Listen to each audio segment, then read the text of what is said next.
the oldest, smallest, and least ready Air Force in its 7-8-year history. These aren't just sensational headlines for clicks.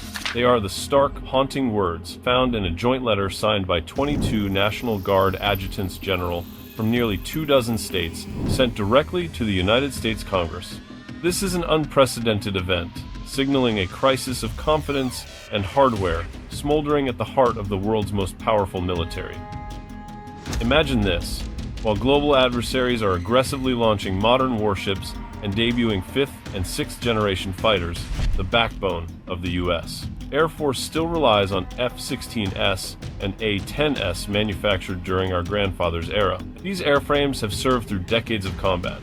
Their bones are weary, and the radar technology inside has become obsolete compared to the rapid evolution of modern missile systems. These generals aren't just asking for a budget increase.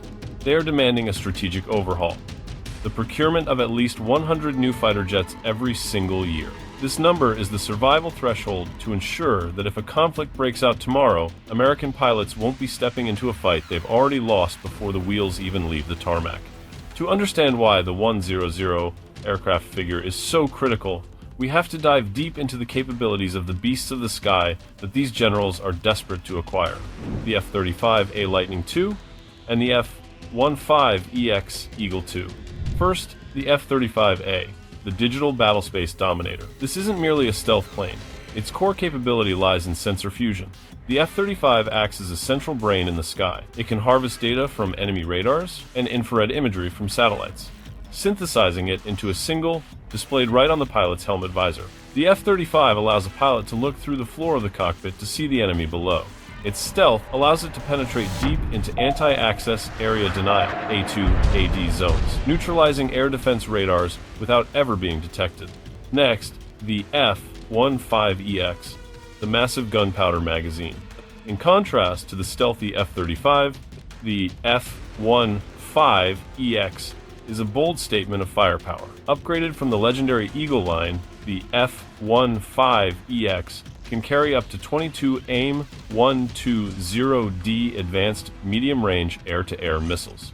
Its primary role in modern tactics is the missile truck. While the stealthy F-35 goes ahead to scout and paint targets, the F-15EX stands at a safe distance, unleashing a rain of missiles to wipe out the enemy fleet. This combination of a ghost and a heavy hitter is the winning formula the generals are chasing.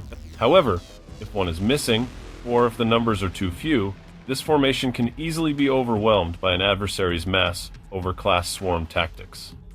Why did the generals choose this moment to speak out? The answer lies in one name: Operation Epic Fury in the Iranian theater. This is a real-world scenario where the U.S. is stretching its limits to maintain a deterrent against regional ambitions. Here, National Guard aircraft are being pushed to the breaking point. There is a little-known fact. The National Guard provides 45% of the total U.S. fighter combat power.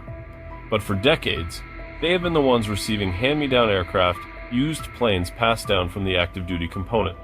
The generals have stated bluntly, cascading legacy fighters is not recapitalization. In Operation Epic Fury, F-16S built in the ADS are facing off against modern S-300 air defense systems and sophisticated suicide drones. The political and military pressure in these hotspots forces pilots to fly constantly and maintain aircraft in grueling conditions, leading to airframe fatigue faster than anticipated. Without 100 new jets a year to replace them, the National Guard will soon become a literal flying museum, completely losing its edge in a high-tech combat environment. Let's step into a hypothetical scenario to see the difference between life and death. The year is 2027. Tensions in the Strait of Hormuz have exploded into a direct, kinetic conflict. A flight of 4 legacy F-16S from the National Guard is escorting an oil tanker convoy. Suddenly, enemy radar advanced ASA arrays equipped on new-generation adversary fighters locks onto the American planes from 110 miles away. Lacking stealth, the F-16S appear as massive bullseyes. The American pilots detect incoming missiles. They are forced into a high-G, 9G brake turn to evade. But then, disaster strikes. Because the airframe is so old, exceeding 8,000 flight hours, the hydraulic system on the lead plane shatters under the extreme pressure. The aircraft loses all control. The pilot is forced to eject in the middle of hostile waters while enemy missiles are still inbound. Just in the nick of time, a composite flight of 2 F F-35As and one F-15EX arrives from the rear. The stealthy F-35As have silently approached the enemy formation without them ever knowing. Instead of firing directly, the F-35As transmit target data via the secure link, 1-6 data link to the F-15EX, flying 60 miles behind. The F-15EX ripples off 8 long-range missiles, wiping out the threat from beyond the horizon. This scenario illustrates a costly lesson. If the US doesn't replace those 13 legacy F-16 squadrons, they will lose their most elite pilots simply because of hardware obsolescence. To fundamentally solve this problem, the general's letter proposes a vital solution: multi-year procurement contracts. Instead of waiting for Congress to approve a few planes piecemeal every year, a 5-to-1 zero-year contract allows manufacturers like Lockheed Martin and Boeing the confidence to invest in large-scale production lines. This not only reduces production costs by 5% to 15%, but also stabilizes the component supply chain, which has been plagued by delays.